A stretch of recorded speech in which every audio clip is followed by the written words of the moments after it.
സച്ചിദാനന്ദമേകം അദ്വയം പരബ്രഹ്മം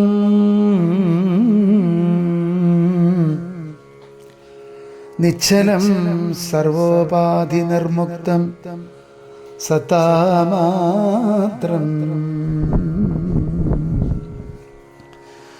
നിശ്ചയിച്ചറിഞ്ഞുകൂടാതൊരു വസ്തുവെന്നു നിശ്ചയിച്ചാലും ഉള്ളിൽ ശ്രീരാമദേവനെ നീ നിർമ്മലം നിരഞ്ജനം നിർഗുണം നിർവികാരം സന്മയം ശാന്തം പരമാത്മാനം സദാനന്ദം.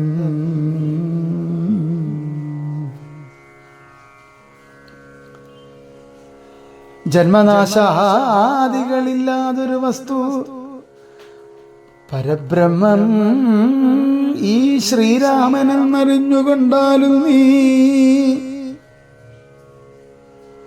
സർവകാരണം സർവവ്യാപിനം സർവാത്മാനം സർവജ്ഞം സർവേശ്വരം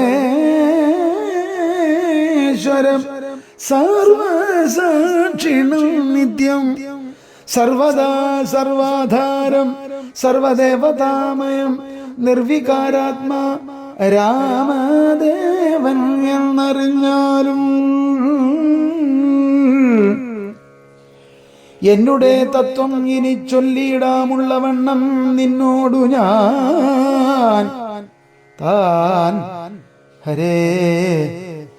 എന്നുടെ തത്വം ഇനി ചൊല്ലിയിടാമുള്ളവണ്ണം നിന്നോട് ഞാൻ താൻ മൂലപ്രകൃതിയായതടോ. എന്നുടെ പതിയായ പരമാത്മാവ് തന്റെ സന്നിധി മാത്രം കൊണ്ടു ഞാനിവ സൃഷ്ടിക്കുന്നു. തൽസാന്നിധ്യം കൊണ്ട് എന്നാൽ സൃഷ്ടമാമവയെല്ലാം തൽസ്വരൂപത്തിങ്കലാക്കിയിടുന്നു ബുധജനം. തൽസ്വരൂപത്തിനുണ്ടോ ജനനാദികളെന്ന് തൽസ്വരൂപത്തെ അറിഞ്ഞവനെ അറിയാ.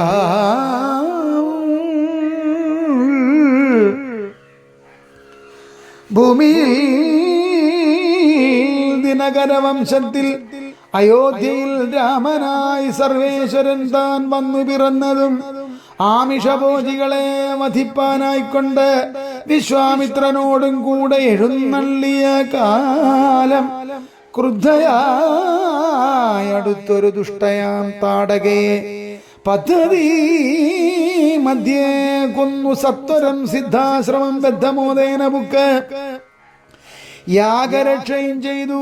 സിദ്ധസങ്കൽപ്പനായ കൗശികമുനിയോടും മൈഥില രാജ്യത്തിനായി കൊണ്ടുപോകുന്ന നേരം ഗൗതമ പത്നിയായോരഹല്യാശാപം തീർത്ത് പാദപങ്കജം തൊഴുത് അവളെ അനുഗ്രഹിച്ച് ആദരപൂർവം മിഥിലാപുരമകമ്പുക്ക് മുപ്പുര വൈരിയുടെ ചാപവും മുറിച്ചുടൻ മൽപ്പാണിഗ്രഹണവും ചെയ്തു പോരുന്ന നേരം മുൽപ്പുക്കുതടുത്തൊരു ഭാർഗവരാമൻ തന്റെ ദർപ്പവുമടക്കി വൻപോടയോധ്യയും ബുക്ക് 12 സംവത്സരം ഇരുന്നു സുഖത്തോടെ താതനും അഭിഷേകത്തിനാരംഭിച്ചാൻ. അത് മാതാവ് കൈകേകിയും മുടക്കിയതുമൂലം ഭ്രാതാവാകിയ സുമിത്രാത്മജനോടും കൂടെ ചിത്രകൂടം പ്രാപിച്ചു വസിച്ച കാലം താതൻ വൃത്രാരിപുരം ബുക്ക വൃത്താന്തം കേട്ട ശേഷം ചിത്തശോകത്തോടെ ഉദകക്രിയാദികൾ ചെയ്ത് ഭക്തനാം ഭരതനെ അയച്ചു രാജ്യത്തിനായി. ദണ്ഡകാരണ്യം ബുക്ക കാലത്ത് വിരാധനെ ഖണ്ഡിച്ചു. വിരാധനെ ഖണ്ഡിച്ച കുംഭോത്ഭവന അഗസ്ത്യനെ കണ്ട് പണ്ഡിതന്മാരാം മുനിമാരോട്